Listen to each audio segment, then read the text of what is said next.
slice of life that I enjoy. It is an unfolding canvas of art.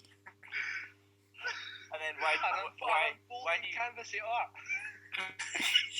David's going to fill him up on an unfolding canvas of art. No. It's what you call an impact.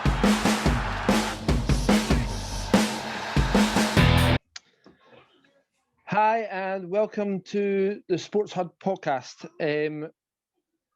This is our 7th episode, and I want to thank everybody for listening again, where you have 5 guys who you wouldn't trust to babysit your goldfish. This is the first time we've actually had the chance to go through and introduce everybody, so I thought I'd introduce everybody individually. First we have Bruce. Bruce, congratulations on your team winning the league. And then embarrassing Scottish football with your knuckle-dragging fans. 100%. To be fair, it's the first time that you've had to celebrate a league since you were, 17? So take this chance to tell us how you're feeling right now. No? Nothing? I think he's muted. No one to say anything. I think our resident Celtic fan has muted him. Shahan, you can't see it right now, but Shahan's sitting on a fence. Shahan always sits on a fence. Until tonight. James always calls Shahan a socialist, and he likes cricket, which is probably the most interesting thing about him. James is a Celtic fan and a Tory, which is mostly the reason why everybody hates him. It's kind of like a vegan working in a butcher's. Oh, then we've got Mitchell. Mitchell, he likes a lot of obscure sports, and to be fair, when he talks about them, he could be saying anything because we don't really have a clue what he's talking about. He's also a non-threatening beta male tailor-made for the friend zone.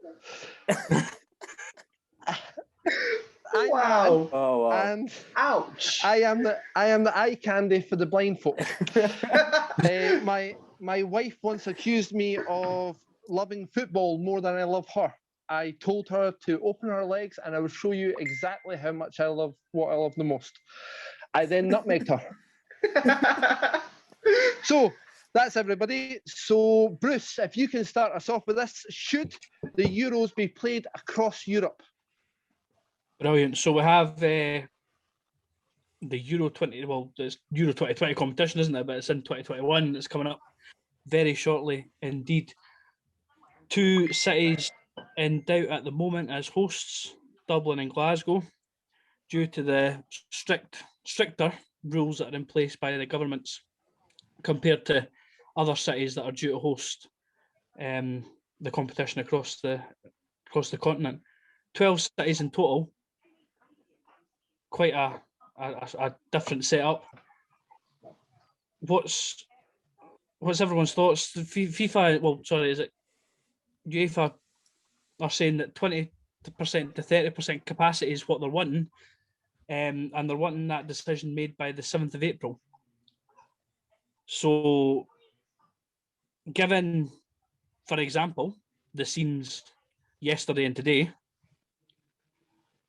do we think there is a likelihood that Scotland will get to host some games in the Euro 2020 competition? All the way up until yesterday, which is the Saturday of the St Mirren Rangers game. I think it was a fairly good chance that Hampden was going to host things, and I think Boris Johnson may on about England stuff. But after yesterday and today, no chance. Well, it shouldn't happen or won't happen? No, it won't happen in Scotland, no. Jahan, what's your thoughts? I think that people are going to come out either way. They weren't supposed to, but they did. And I reckon that if Scotland plays in England, they're going to be down there in numbers, numbers that beyond belief. So I think that's going to happen. So if hosting those games isn't going to change that fact. So I think they should be given the chance to at least host and see if the Scottish football can actually kind of handle these situations better. Yeah, Chahan, you make a pretty interesting point there, because to be honest, if Scotland, play in England down in Wembley, the Scotland fans are going to go, aren't they? And they're going to go in numbers. So what's the difference in the Scotland fans going down to England in numbers for the Scotland-England game versus the Scotland fans being allowed in Hampden? Exactly. So I think the problem here is that we have got a competition going to be hosted across the continent with different regulations and different vaccine rollout rates in all the different European countries. So I think to make things more simple, they should have the Euros in one country, that country being the United Kingdom. So Scotland can host some games, England can host some games, Wales can even host some games. I don't know if there's a stadium in Northern Ireland that can host a game, but if they can have a game also. No, have the games in the United Kingdom.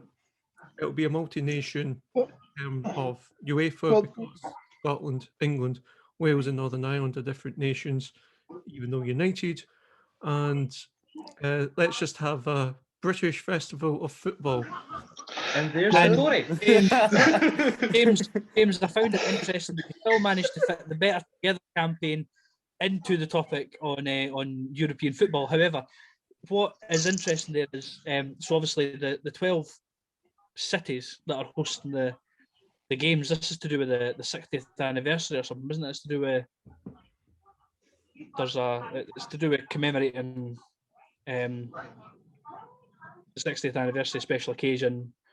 And it's just a strange setup. As you say, I think moving into the UK all in would be a sensible move because, as you say, it can be contained to one kind of country, as you will. You know, one country of nations will go down your route, James, you know? One country of separate nations who love to be separate but just get shoved together. But anyway,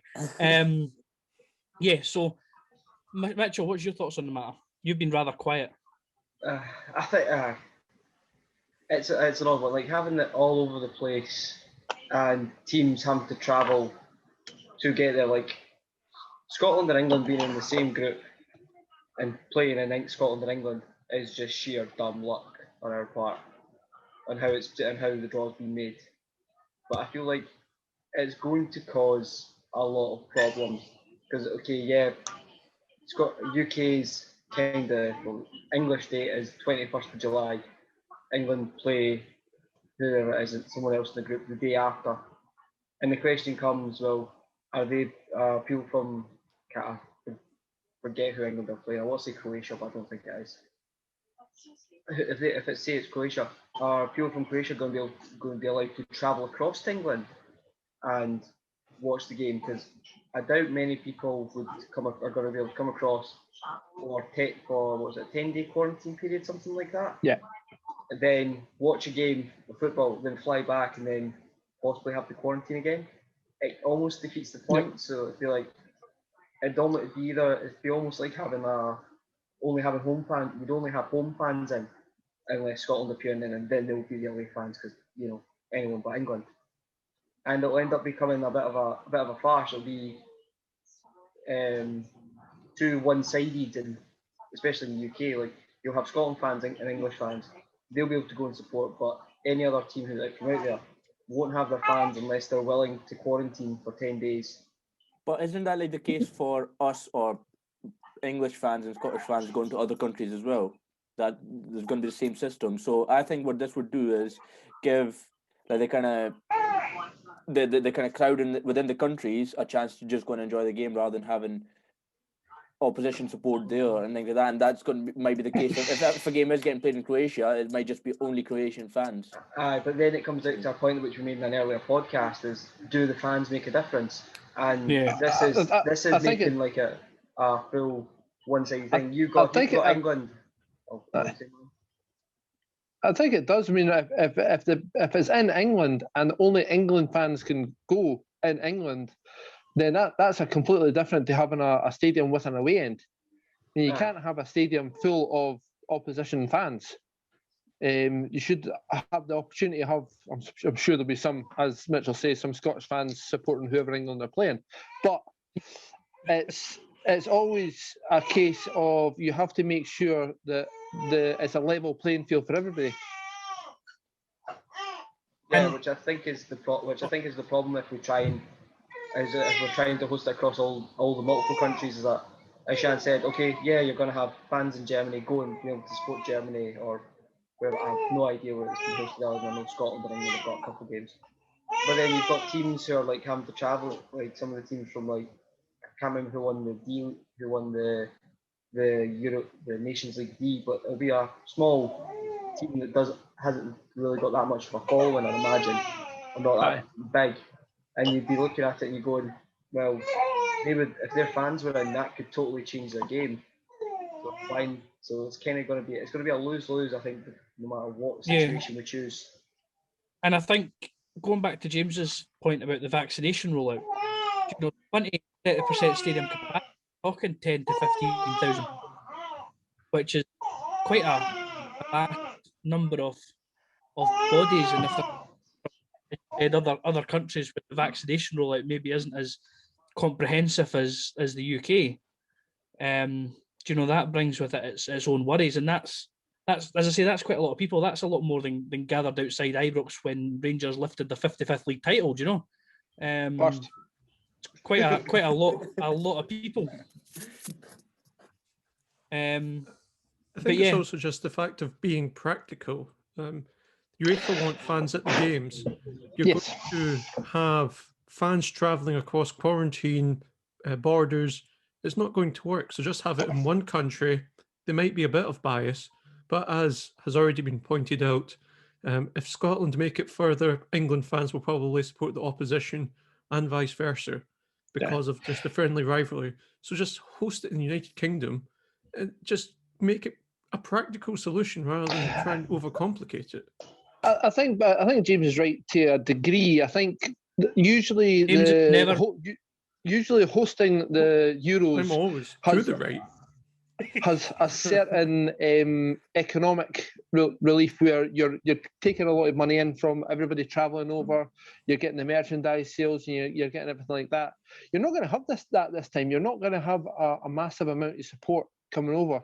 You'll have a smallish number, and the people who do come over will have to come over 10 days before a game and then stay for the competition and then travel home and quarantine again. So people who can afford to be away for a couple of months, probably, unless it's Scotland, who probably no doubtly once they put England out, go out. It's a case of that's fine. I understand the concept here. I think after recent events, there might be a shout that it might not happen in Scotland, but we can only see what the political stance is come Monday. Yeah. Well, just before we kind of have a wee round up of this topic, there's also then that added pressure of Scotland making their first major men's tournament in 23 years, which has a little kind of emotional string to it as well for obviously the Scottish people, and that then puts pressure on the people making the decisions to appease the people, doesn't it? Because obviously everyone wants to have a chance to probably be there to see Scotland competing in what has been our first major tournament in a very, very long time. So, and is that the fact that Rangers might have ruined that as well? What was that, sorry? I missed that. Is that the fact that Rangers have probably ruined that too? Not at all. I was just saying that the First Minister probably won't recall that there's a virus and allow the games to go ahead. Now, we're not getting too political on this, James. It's a sports podcast, not a politics podcast. I'm very aware. But just quickly, before we round up on this topic, I just want to go around the table. Will Scotland be allowed to host games in the Euro competition? James? Yes. Mitchell? Surprisingly, yes. Martin? No. Shut up, you pessimist. Shahan? Yes. Well, Bruce, you have to disagree with me.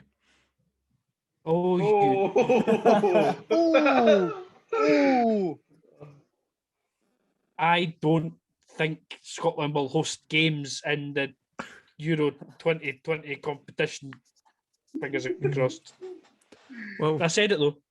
Yeah, I'm going from that dubious case for Scotland hosting the Euros. Let's go to something else which has been dubious in its implementation, which is VAR. And this week, we saw the Rangers manager get sent off because of a refereeing decision, which was simultaneously overturned. But then the question has been, would Scottish football benefit from VAR, or would it just be a farce as it is in England? So I'll let Mitchell start this conversation. Mitchell, should VAR be introduced in Scottish football?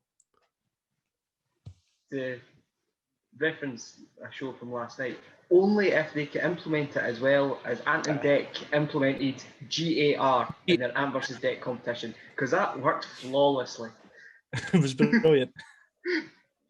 But it's something, it needs to be implemented because it's becoming a standard thing. You look at all European competitions, international competitions, and the big leagues in Europe. They all have it. As you see in England, it's a huge issue, which I think is more highlighted by the incompetence of the referees. Yep. When you compare it to the European football and the other European leagues, there's not the same level of how dubious the calls are. Obviously, some of it's down to the wording of the rules, but there's some in the Premier League where you're just like, how? Aye. Yeah. So I think the main thing would be is I think we had this topic, had this discussion privately in our group chat, that I think the Scottish referees are only part-time, are they not? Yes. I believe. Yes. So I feel like for it to be implemented, the referees would need to become actually paid full-time, so they can actually be as a dedicated. I would say a dedicated job. I don't think you could. I think it's something with all the rigmarole and having the extra pressure. Why do you need a full-time job to look at a screen? It's not just looking at the screen though, it's implementing the law. Implementing the law that they should know part-time. That's a very good point, yes. But no, the difference is, I'd say, yes, you've got VAR, yes, they should know the law. But then when it comes to VAR, the law becomes so finite, so specific and precise, that there's another added level of difficulty to their job. And as you see that with England, like they've messed it up multiple occasions. What was that, Bruce? I said, you said they've absolutely, and I said not got a clue. Yes. And then you look at the obviously again you compare it to European games, and you see it's implemented in a similar way, but the referees just seem to have a better grasp of it. Mm-hmm. Is there like a training that the referees have to go for, like to become referees? Or, like I imagine they have to learn. What they do is they gather people out the pub, rounded up to the pub, and just scooped into black strips, and then on the pitch. Okay, you say that, Martin. Is it the London? You say that, Martin. I was going to say, Martin, you say that, but remember, Bob is also a referee. So that could well be the case. Yeah. I've seen his heat map right on the centre circle. Excuse me, I managed to become a football official, and that was through very strict examination. That's what I'm saying. Which, if nothing else, explains just why the examinations need to be a bit more rigorous. Exactly. The purpose of my question was that what is the actual way of appointing these referees? Are they getting enough training? Like, are they getting training to be able to judge decisions that are clearly in Scotland to first of all become a referee? So, for example, if Shahan decided one of these days, I'm actually wanting to go and learn the rules because I don't know anything. Not wrong. You go through the IFAB laws of the game, and you get tested on each individual law. Once you've passed that test, you're then kind of in as a referee as such. And then as you climb the ladder and get towards your senior list, which is your category 4s upwards, so that's your junior football upwards, there's then fitness tests that are Which obviously Did you me decide being to in give peak up before then? Well, clearly, well me being in peak condition as I am, as you all are well aware, I didn't quite get that far. But yeah. But taking the fitness test not rigorous either though, because I've seen a photo. I think Mitchell might have posted it on our group chat, and where the foul happened on Morelos, right? Like the referee maybe like 10 paces behind. So if he was in line with the play with the ball, he might have actually seen something. Or the linesman, sorry, the linesman's in a better position there. The referees go to certain positions to take up during the game. He can't be round the other side, because if the goalkeeper wins the ball and clears it, then he's in the completely wrong position again to call the next phase of play. So I didn't mean to say referee. I meant like the linesman, and linesman is essentially a referee, isn't he? So what Martin was talking about there. So the referee basically works on a diagonal, that's opposite to the run of the assistant referee, so that obviously there's no coincidence and it gives a clear line of view for the assistant. That was the assistant's call to make. The assistant didn't make the call.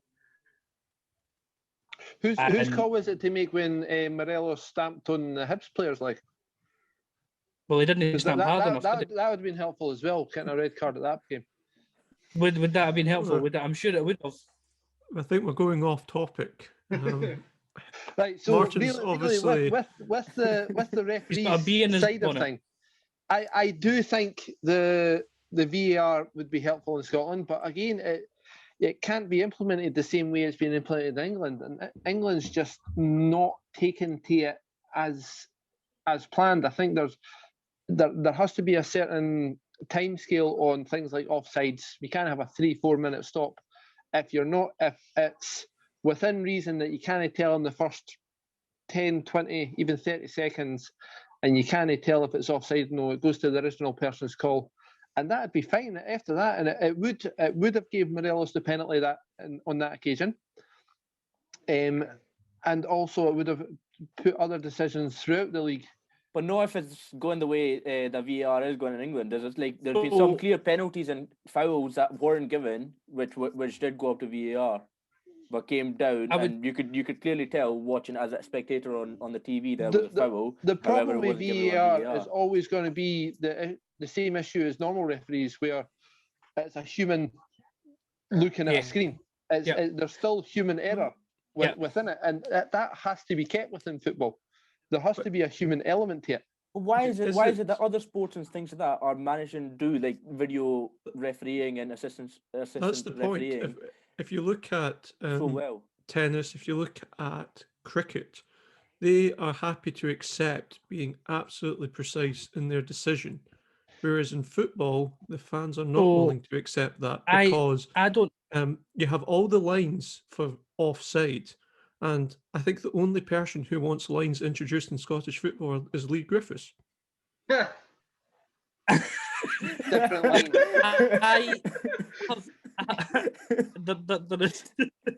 There is two issues, I suppose. And first of all, I don't know how the laws of the game at other sports are written. Okay, however, the way the laws of the game in football are written, they are open to interpretation. So the way that I interpret the laws of the game might be different than how you interpret the laws of the game, James, in terms of what constitutes serious foul play, what constitutes this, what constitutes that, and so on. Right. So that's part of that's part of an issue. And then the second issue is, as Martin stated, VAR is only as good as the people who are implementing it. So if that human kind of interaction on the other side of the system, again, it's that interpretation. So the person that's on it was Brother Beaton's usually going to go with Rangers most of the time. No, because he booked Morelos and decided to poorly manage Steven Gerrard, which resulted in Steven Gerrard getting a red card. Oh, so it was the referee's fault that. Aye. The referee's manner contributed to it. And Bob and I have had this conversation. So, you know, at some points as a referee, your role is to also manage. And when you won't talk to an individual and shut everything down, that individual's going to get annoyed, and that's poor man management. But then, do you? That's a bingo. No, that's fine. Yeah. Because I was going to bring a point, and then I'd seen it, like obviously, and I Oh, was going to say, rugby fans, right? Or rugby players, they get told by the referee, and they literally obey, like it's literally their father telling them something, right? I don't see that in football. I feel like in football there's a lot of back chatting. Yeah, fair enough. Owen Farrell, we did see when obviously that decision went against obviously themselves, and they were told to go and set up or whatever else, speak to the team, and the setup was delayed, and they decided to play whatever else. That was bad refereeing, I guess. And Owen Farrell had the right to be angry at the referee at that point. But usually, anything the referee says, he says it with so much authority that the players listen instantly. I've never seen that much back chat in rugby. However, you look at Nigel Owens, and Nigel Owens' man management is spot on. I think that there's an issue with football in general and the way the referee is regarded. I mean, I had shared a video on the group chat before of the Australian A-League. The referee he got mic'd up all the way through the game. And I'd love to see something like that implemented in Scotland, England. It just wouldn't, because of the language that comes out of the players and the managers, and it turns it into a sport that can't be sponsored, and it's there's no money and things like that. So that's the reason why they aren't doing it. But you do it in rugby. Rugby's all mic'd up. The referee talks, and I would love to see a situation where a referee's mic'd up. And you can mind Mike, if you could imagine Mike Dean getting mic'd up during a game and talking to the VAR on the other side of the mic. That'd be a great thing to actually interpret in it, so you're getting the referee's views on things. So why can't one thing anyone is Mike Dean's views? Yeah. Because why can't he doesn't? Why can't the mic just be turned on at that moment? Because usually, when in rugby, when the game is stopped, that's when the referee's mic is on, and that's when we can hear the conversation. Rugby, it's on all the time. You can actually hear them talking, like clear out, and stay away. It's on all the time. Why not a post-match interview? I was going to say that. I think that would clear up a lot of things. That would clear up a lot of issues. If they could come out and say, this is why I made the decision, and give the reason for it. If they've totally hashed something and got it wrong, like if they've made a huge blundering error, like I said in Lee Mason with the free kick, Brighton last week, then most of the time most fans would go, I still don't agree with it, but I can see why. And I think that would solve so many issues. Whereas now it's like, it happens, and the Lee Mason incident last week for Brighton, apparently tells Lewis Dunk he can take a quick free kick, but then blows his whistle before the ball's entered the net, and then he gives the goal, gets surrounded by players, doesn't give the goal, gets surrounded by players, gives the goal. Reverse that. Doesn't give it, gives it. Goes to the screen to look at. And then the question, but then the speculation is, like I was watching BT Sports Score at the time, and you had like Robbie Savage, Chris Sutton, and all that talking about it. It's like, I don't know what's going on, and they still, even now, you still speculate what's going on, why has it happened. And that speculation in a studio, not even you'll get speculation in the stand, but at least in a studio you should have all the information. You got studio. You had obviously Sutton, Savage, David, Jules, and Peter. That's a whole lot of pricks in the same place. Peter, and you had Peter Walton as well, who's ex-referee, and even he was a little bit confused. Like he went, the reason they go, it's obviously he's said to Dunk, you can take the free kick, he's not blew the whistle, but then he's blew the whistle before the balls went in the net, and that's why VAR was able to get involved. Mm-hmm. And then it comes back to when you come back to VAR, I think with England, the whole mantra of it when it started was clear and obvious, and you say take offside. None of half of them weren't clear and obvious. Some of the handballs that they were given. Like, they're not clear and obvious. You look at Fulham's That handball at Fulham's, aye, that was shocking. Early in the week, balls by his arms on his leg, effectively. Aye. Ball gets smashed at him, and for 2 yards. Goes away, gets played to another player, they go up and score, and then gets brought back for a foul. Like, what's the clear and obvious error there? So I think it's a fair point. I benefited from that decision at Fulham, considering it was Tottenham they were playing with. But I think the problem with referees is that there's no accountability from the fans and from the teams. They are a protectionist elite who are just so far distant from the people who are on the receiving end of their decisions. So make them accountable.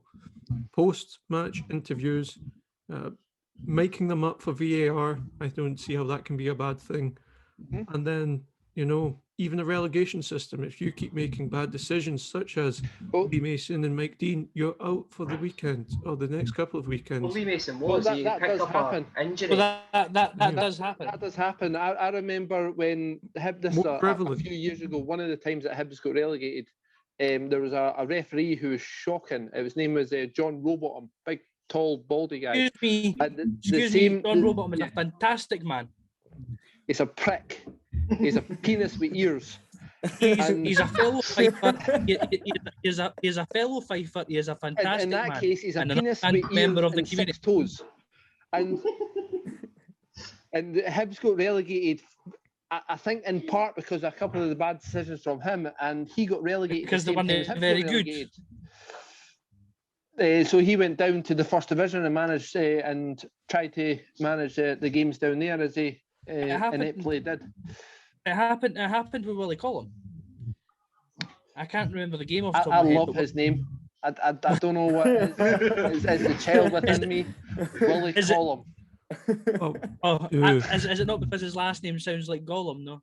No, it's not. It's well, before we start talking about the names of referees, I think we shall go from the immature to the mature and talk about cricket.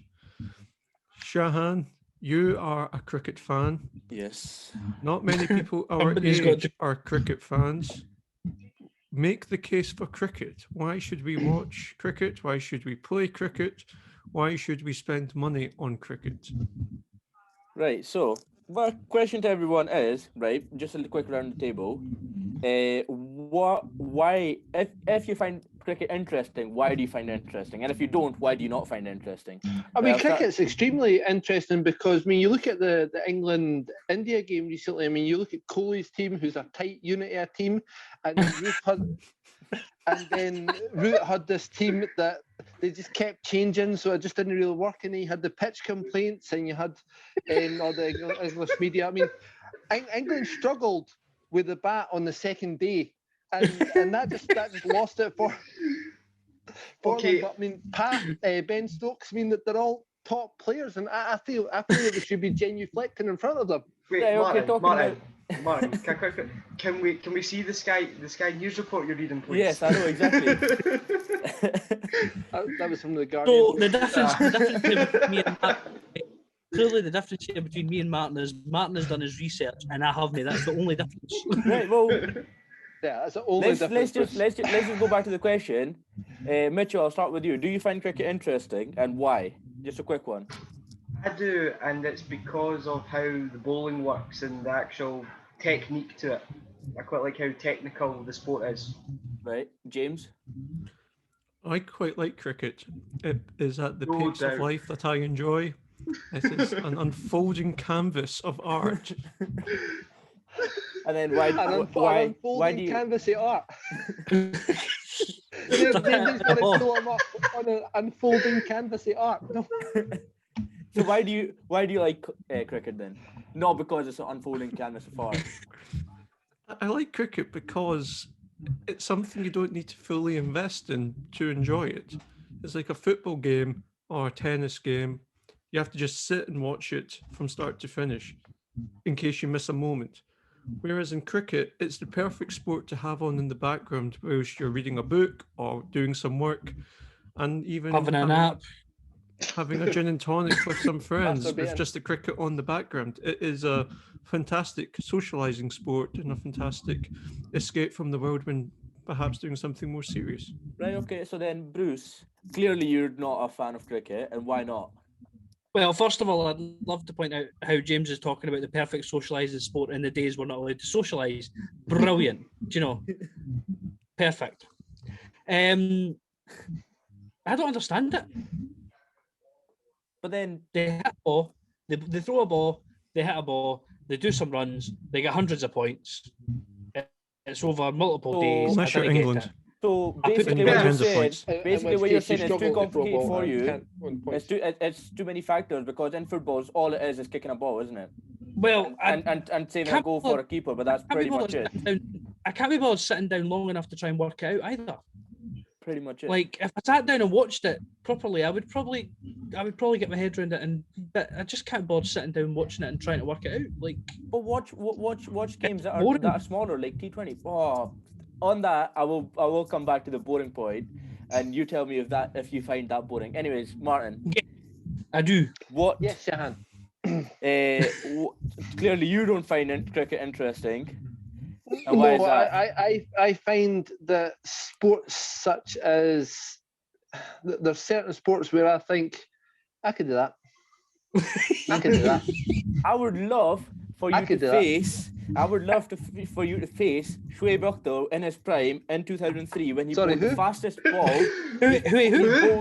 He bowled the fastest ball, which has still not been that record's still not been beaten, 100 miles an hour. I would love for you to stand in front of that and actually be able to play that shot. You get I would love for you. Yes.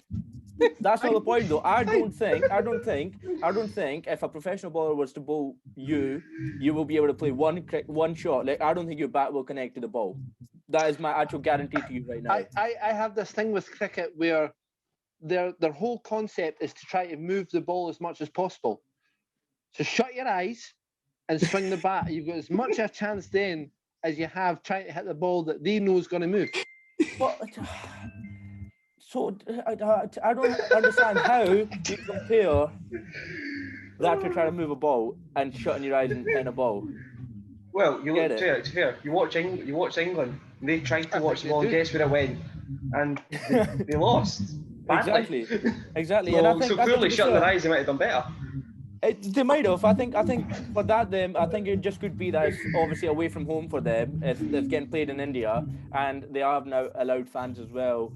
So it might be that kind of crowd factor and the kind of home advantage and all those factors coming into play. India's bowling has been like tremendous. Yes, Bruce.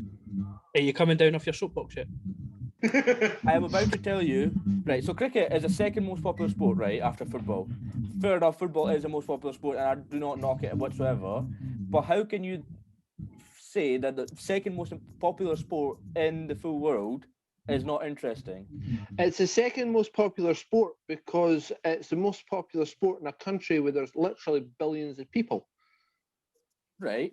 So Australia, New Zealand, England, yes, Pakistan, all there. India, Commonwealth countries. I'll just make it short for you. Exactly. Commonwealth countries.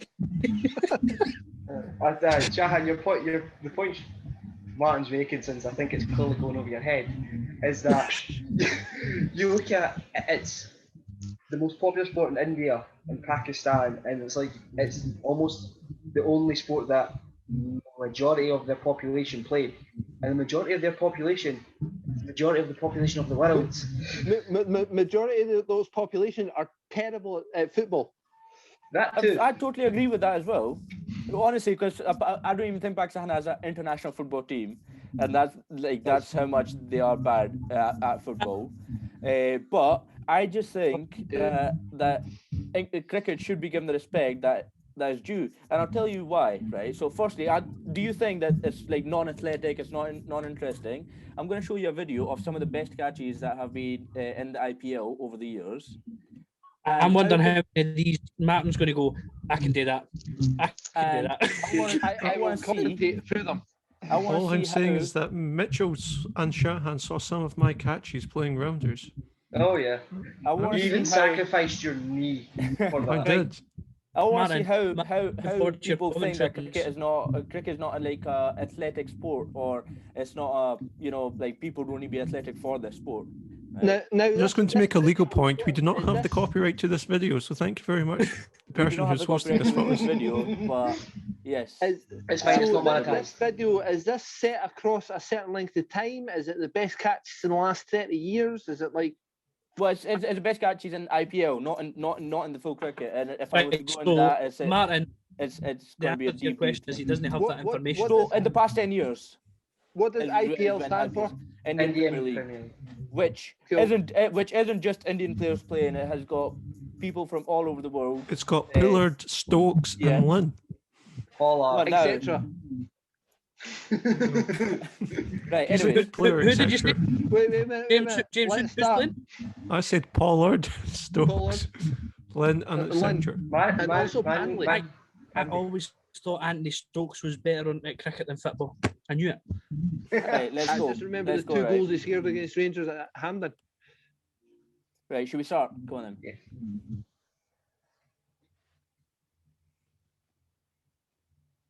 Like, literally a dive and catch on a much smaller ball than a football, right? So this guy could genuinely play for, I don't know, Chelsea at this stage. That was about 3 foot away from him. That's an easy dive. That's an 3 foot away underarm from catch. him. That's Plus- both hands. Plus, He But fumbled it's- it first but time. it's- He's even How got did he a, catch it? It I could do is that. coming at him. It is coming it's a at him. fumble. That's a It is fumble. coming at him at like Striker scored the a few rebound. 100 miles an hour. Kepa done that. And then one-handed catch on the boundary. I've seen How Odell can you- Beckham Jr. do that. Yeah, but it's different sport. Look at how big the ball is in American football. That's a Yeah, tiny little ball. it's probably harder to catch a big ball one-handed because it doesn't fit in your hand. I saw the Queen do that But- at Wimbledon. It is. It is. It is a So, hard ball. was that a ball boy or a ball girl do that at Wimbledon, and everybody went mental? I was like, he just caught a ball. I could do that. So a few things you can do, Martin. Catch. He's literally saving it from the boundary. Oh, look at that. Saved He's just it. running back and forth. Like it's got a lot of. Yeah. Shahan, I think. How hard is a tennis ball compared to like a hockey puck or a? So that's not tennis ball. That is a hard ball that they play with. Yeah, And that's it a is. solid It ball. is. It is fairly solid. Like, Is if it you like a? damage? Like it's Shah- like there's so much instinctive going into it. Like they know Shahan. where the line is. They know where the boundary is. They're trying to save that, and they've saved it in all these catches. Shahan, you're showing us these videos of people who are professionals in their sport Of course. being good at the sport. Right. So I would expect anybody who's a professional in their sport to be good at their sport. However, it's still not interesting me. All you're showing me I'll- people kicking the I'll ball. be straight. See if any one Right, of try to do these a catch got like that dropped, I on would a not normal be thing. impressed. Well, no, I'll- I wouldn't try and do it see when you're because I'm not a through on professional in goalkeeper. cricket. See when you're playing against a goalkeeper and you think, right, that was a great save. You have to rethink it and think, right, if he didn't save that, would it have been a good goal or would it have been the goalie's fault? And most of these, I'm thinking, Ken, if he had dropped that, I would think that had been a terrible catch. But I guess the also- I'm not sure because this is is it T20 the IPL? ST20, yes. Right. So. So I defeat my own point. Yeah. Going any further. What That's was it. the Yeah. point you were trying to make then? The point was that they'd been standing there for about 4 hours, not involved in Yes. the game. But it's T20, so though. It's T20. Yeah, they've only they- been standing for about half an hour. But I think that's the problem with this video. That's the problem. Yes, it's T20, so but it's one match. They pulled off a spectacular catch Come on, during look the at that. match. See, Oh no, it's not. It's not saying it's not spectacular, but it's one catch in a match. I've got We the could- same issue with like, say if you watch pool on telly or even snooker or pool on telly, Yeah. and you can sit and watch the whole thing. Snooker is boring to watch on telly now, but if you watch highlights, you see like 3 or 4 great shots, or somebody getting out of a snooker, or somebody doing this. And if you break it away and show highlights, sometimes it'd be quite interesting.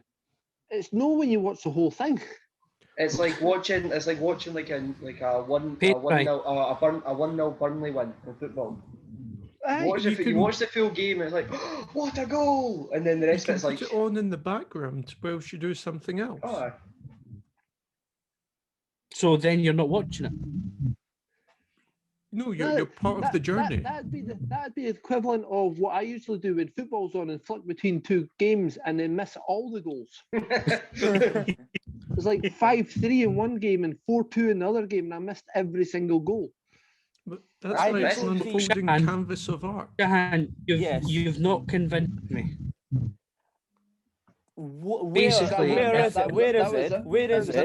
is it that you need convincing? Tell me. Because obviously, clearly, either you don't have the mind to know the different aspects of the game, because there's so much that goes into it, right? So bowling, there's 20 different ways of bowling. You can either have a swing bowl, a spin bowl, a ball that's bowled to you long. You can have a yorker, a short ball. You can have a fast ball. You can have a ball coming at you 100 miles an hour. You said 20. Keep going. Yeah, but Shahan, I think you can have a good ball, you can have a full toss, you can have a no ball. Just reach 10. Shahan, your point. I think your point is. I think what all of us. I said I found it interesting. I never said I found it interesting to watch. It's something like I can watch it. I can watch it and then pick, like, obviously with England, India, that's been on. I'll put it on in the morning because there's nothing else on, and I've watched a couple over, like 3-4 overs. But I wouldn't sit and watch even during the World Cup. I wouldn't sit and watch all the overs, even T20. For someone who's not interested in cricket, I think a test match or even a one-day cricket match is the worst thing to start off by watching. I think you have to kind of watch your kind of IPLs and T20s and things like that. But James is shaking his head with so much distraught because there. in T20, T20 is a lot of shots and fast balls and outs and a lot of kind of more fast-paced game. It's a lot more fast-paced game. But on that point, it reminds me of baseball, in the sense of baseball's the same. It's fast-paced. There's lots of pitches. And I'm not. They try and hit it all the time, and their strike rate's like 5.5. But I'm not trying to compare baseball and cricket. I'm just trying to make the point that cricket is an interesting. The art of cricket is that it is a story being unveiled over 5 days. It is not a football match. It's not the unfurling of a canvas. Tennis match or a rugby match where it's a set amount of time and you must watch it. Right. It is an unfolding thing where you can come and go. It's the unfolding of a fine canopy of art. Shahan, it is an unfolding of a fine canopy of art. So go, once you're allowed with COVID restrictions, go to a one-day international or test match. Have some beers with your lads. No, I totally agree with that. Back to the game. That's much better than a T20. From a social aspect, I totally agree with that. Test match and one-day cricket, brilliant atmosphere. You can literally go and have a full day of like socializing and basically a picnic with a lot of drink, essentially. Martin. But yes, I am thinking, when we're allowed, you and me go and watch a cricket game, it'll be an absolute laugh. Go for a T20 game. Go for a T20 game. No, go for one day or a test match. Explain the rules or the scoring system of cricket to Bruce so that Bruce understands it. Like, just take 20 seconds just to explain the scoring system to Bruce. Right. I have a pen and a note. Good luck. Take notes. You've got a boundary around the field. Boundary. If you hit it over the boundary without it touching the ground, you get 6 points. 6 points. Right. If you hit it over the boundary but it touches the ground before the boundary, then it's 4 points. 4 points. Okay. Yeah. And then if you just hit it and it doesn't make it to the boundary, but it's made enough distance, you can travel between the wickets or you can run between the wickets, and that gives you however many times you've crossed a player, and that's how many runs you get. So see if you just kind of run and cross once, that's 1 run. But if you cross it twice, then it's 2 runs. Oh, is that 2? Is that 2 of our seat? And increasing in that way. So really, you could do an infield home run thing where you could get like run back and forward 4 times, and it doesn't even go over the boundary. You can do, yeah, but it's very, very rare. A lot of it is based on misfields and things like that. But you can do. Misfields. Google misfields. What's LBW? LBW is when your leg is before wicket. So essentially, it's an out. It is an out. It's a way for you to go out. You go Also, out. yeah, Bruce. That when the umpire does that, that means out. It means out. It doesn't mean if the umpire does that, it means you've just scored a 4. Does that not mean first league trophy? No, we're talking that's 55. And then if the umpire does that, it's a 6 over the boundary. 10, 55? I don't know. Are we finished talking about cricket yet? Yeah, well, that's what I was going to so say. I think we have came to a decision that nobody here truly does enjoy watching a game of cricket other than myself. Whoa. No, James. James, all you want to do is go and socialise and get drunk. While the real cricket happening in the background, and that's what a way of enjoying came cricket. galore with the glorifications of cricket today. I said it was an unfolding canvas of art. I really do. He was in it. He was ball deep. I really do want you guys to go and watch one video, right? One video, the 2019 World Cup final. Just watch the highlights of that between England and New Zealand, and how it went to super over. Exactly, how it went to super over, and then the super over drew as well, and then it went to another super over. And those are the things that make this game so interesting and so. Like, I do not support New Zealand. I do not support England. But watching that in that moment, Pakistan, obviously the best team in the world. Who did you support with India and England? India. I have to say I supported England because I hate India with a passion. What? See, before we start a conversation about a conflict between Pakistan and India. I am a true fan of Indian bowling because their bowling talent is honestly, I think they have the best bowling lineup right now. Anyway. Yes, anyway. No politics, never mind conflicts between Pakistan and India. I will just on a point, what I just want to say is please go and watch the highlights of that game. Honestly, I think you guys will be mesmerized on that performance. We're trying to promote world peace here, and you're drawing up rivalries between Pakistan and India. I was trying not to bring it up. You guys brought it up. All I said was, Shahan, I don't like India. Shahan, I tried to... The Indian cricket team, not India as a whole, the Indian cricket team. I tried to compliment cricket by comparing it to Monet and Da Vinci, but, you let the team down. No, cricket truly is an art. But not for the reasons that you think it is. Did we get to stop talking about that's kind of like when you went to English and the teacher asked you, right, what did this poem mean to you? And you told her, and you said, no, that's wrong. Exactly. That's exactly. Exactly correct. And my cricket experience is all about socialising, and I think Martin has a plan to ensure that we do have a good social life after lockdown. So, Martin, introduce your plan. Once again, James, I would thank you for that impeccable link. No, we've made the link. just before the round table, because the round table finishes us off, and it's all nice and it's been well established. The start of the F1 season is coming up soon. Can I challenge everybody to pick a team to follow for the season? As we all know, I have drawn mine out of a hat, and I am supporting Williams.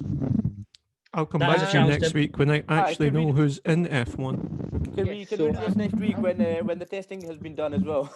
Indeed. But just a wee challenge for you going forward. The car and what colour it's painted. Is that the same as you picking the American football teams? That's he did win with that, to be fair. I do like F1. I did win that, by the way, just in case anybody was asking. And I do like F1. It's just you have to sort of see who is driving what car and what engines everybody's got. I think they've basically set most of it out yet so far. But first round of testing is on Friday, so I will be watching that and following it with intent. Oh, definitely, me too. And I look forward to it as well because there's some I'll be watching the cricket. teams. Yeah. There's some brilliant teams. I don't think it'll get that. I don't think it'll last that many days, James. But anyway, No, socialising. okay, right. I do. Oh, John. Jesus Christ. Right, John, okay. you've had your point. Yeah, Order. yeah. Order. Yeah, Order. okay. Oh, Martin. Jackie Weaver, shut up.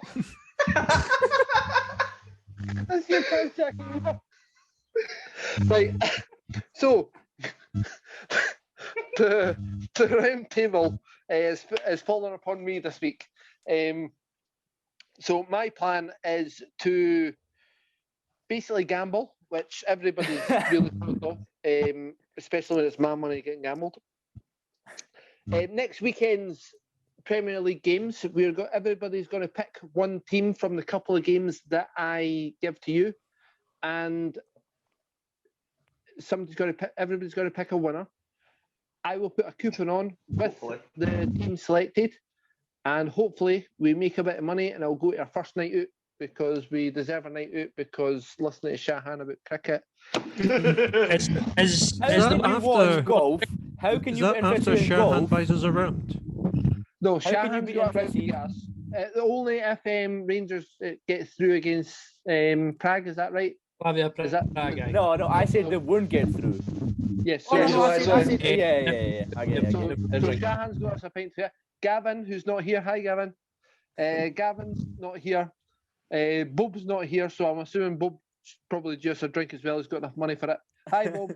And so on our fourth round, this will pay for that, hopefully, unless somebody gets it wrong, in which case we can all shout at them next week.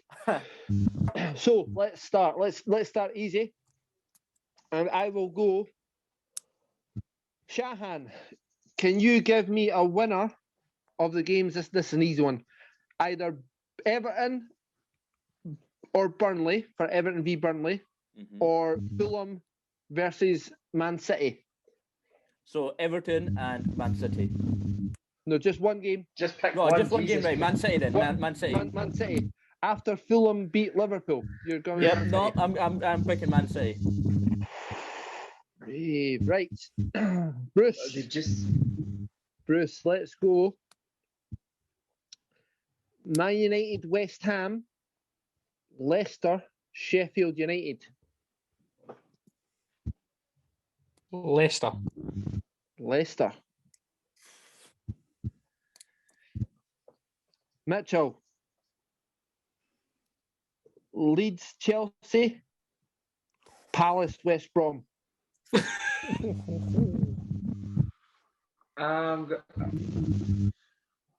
have to stick with my team. I've got to go Chelsea. It's the only option there.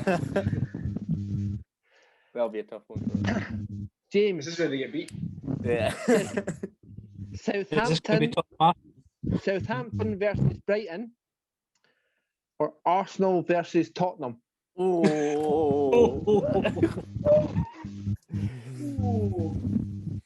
I'm going to go for Brighton. Brighton. Ooh. Not even back in his own team. What's that all about? Right, that leaves us with. I would back Spurs there. I would have backed Spurs as well. Spurs After are the playing performance Europa today. League on Thursday. Yeah. So are Arsenal though. The game's on the Sunday, but aye. Yeah, Arsenal, Tottenham don't do well after Europa League. The game that I have left is Newcastle against Villa.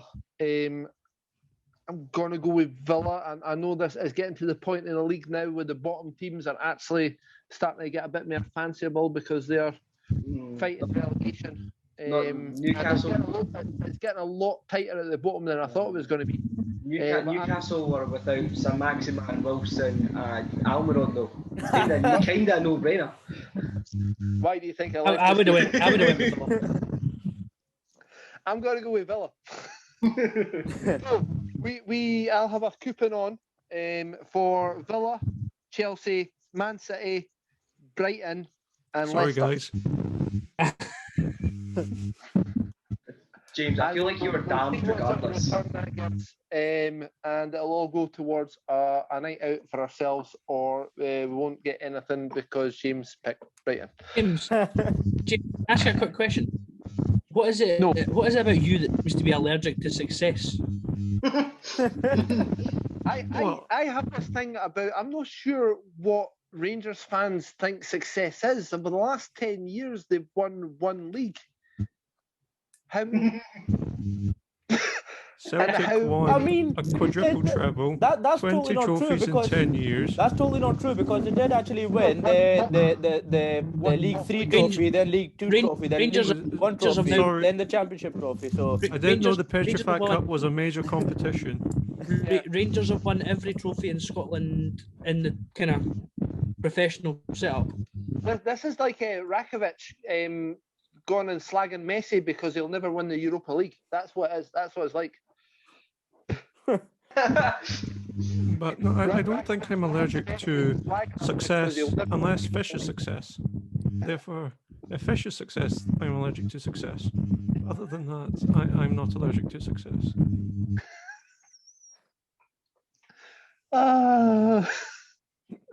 Fair enough. It's just a point to make. Yes, I think if I'm talking about my fish allergies, it's time to wrap up this episode of the Sports Hut podcast. I hope that you enjoyed our specialities of cricket and football. Let us know if you think Scotland should host some games at the Euros. Let us know if you think VAR should be introduced in Scottish football. And let us know if you think cricket is an unfolding canvas of art, or it is a sesh, or if it is a complete bore that Bruce thinks it is. So thanks for tuning in. Follow us on podcast. Prematurely Shahan. Follow us on Twitter, like us on Facebook, subscribe to us on YouTube, and yeah, make sure to comment on this episode and post during the week, and we'll make sure to mention your comments in future videos. Thanks for watching. It's a Sports Hut podcast. Hey, 2 for 1.